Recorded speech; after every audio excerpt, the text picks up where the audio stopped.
किसी छोटे से गांव में एक दो पुत्र रहते थे, रामू और सीता। रामू एक सामान्य किसान था और सीता एक गृहिणी।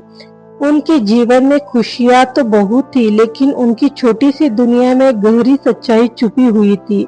रामू हमेशा काम में व्यस्त रहता था, लेकिन उसकी आंखों में एक निरंतर चिंता भी दिखाई देती थी। सीता उसे समझ नहीं पाती थी। एक दिन सीता ने ठान लिया कि वह जानने की कोशिश करेगी कि आखिर वह क्या चीज है जो उसके पति को हर समय परेशान करती रहती है। उसने रामू से पूछा, क्या बात है रामू, तुम हमेशा चिंता में क्यों डूबे रहते हो? रामू ने उसे पहले तो टालने की कोशिश की, लेकिन सीता की जिद के आगे वह न रुक सका और उसने अपने दिल की बात साझा की। वह बोला, सीता, मुझे लगता है कि मैं अच्छा पति और अच्छा इंसान नहीं हूँ।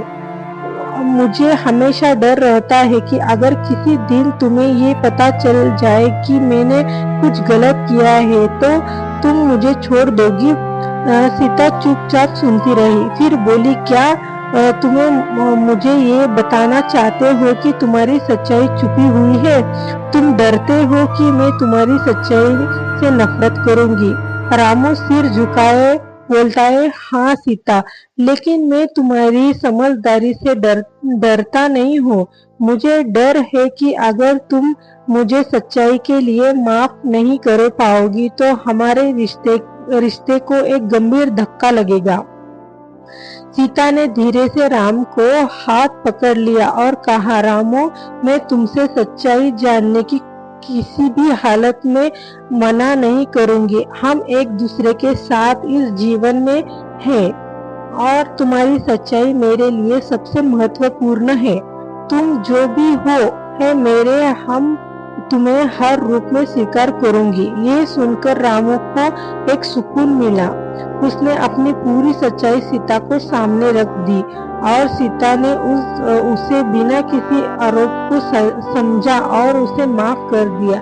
सीता का विश्वास है समर्थन रामू के लिए एक प्रेरणा बन गया और उसने अपने जीवन में सच्चाई की ताकत को महसूस किया। इस घटना ने रामू को ये सिखाया कि किसी भी रिश्ते में सबसे जरूरी चीज सच्चाई और विश्वास है। जब आप अपने साथी को साथ पूरी ईमानदारी से रहते हो तो कोई भी मुश्किल नहीं रहती। आशा करती हूँ कि आपको कहानी पसंद आई होगी। चैनल को एक लाइक एंड सब्सक्राइब जरूर करना। धन्यवाद।